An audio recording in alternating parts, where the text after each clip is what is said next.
Hello guys, এখন কয়টা বাজে জানো? 11:22। দেখো মাম্মা এখনো ঘুমাইছে না।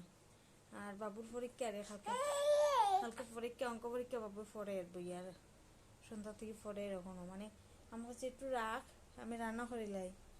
তাইলে হলে এত রাঁধতে রাঁধতে আমরা কয়টা বাজে খাইতে খাইতে তো ঠিক নাই। দেখো এখন সজাগ, এখনো সজাগ। আমি এখন 11:30 বাজে এখন রান্না করেছি। দেখো আমার রান্না চলে, লাভ নাই।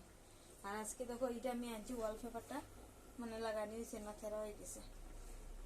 আর মানে বেশি সুন্দর হয়েছে না লাগানি, কোনো মধ্যে হয়েছে আর এটি মানে হয়ে গেছে প্রায় 1 বছর হয়ে গেছে। এটি আনছি পুরানো হয়ে গেছে। আর এটি আজকে আনা হয়েছে, তো লাগানি হয়েছে না ভালো থেকে, এদিকে কালো কালো হয়ে যায়। এদিকে মানে ওয়ালপেপারটা আনছি সবসময় কোনো বর্তন দেওয়ার পরে।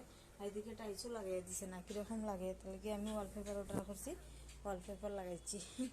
আর মাম্মা তো আর আজকে আর তো ঘুম নাই, মাম্মা দেখো 11:30 বাজে আসছে। কোন সময় ঘুমাই দেয়, আমরা খানিব নি তা ঠিক নাই, কোন সময় খাই কোন সময় না তা ঠিক নাই। সন্ধ্যার সময় ঘুমাইছে, ঘুমাইয়া উঠছে, এখন আরবার কয়টার সময় ঘুমাইবে ঠিক নাই। হ্যাঁ তুমি বাবা, তার পাপ্পার বারসার, তোর পাপ্পা কোন সময় আইব ঠিক নেই। তার পাপ্পার বারসা কেমনে পাপ্পা আইতো, আর পাপ্পার লোকে আসু কীর্তন করতো, বরদালার কীর্তন করা হয়ে গেছে। 122 নিয়ে কীর্তন হয়েছে। হুম, কি হয়েছে? কি হয়েছে গো মা? হ্যাঁ, কে পাপ্পা আইছে না?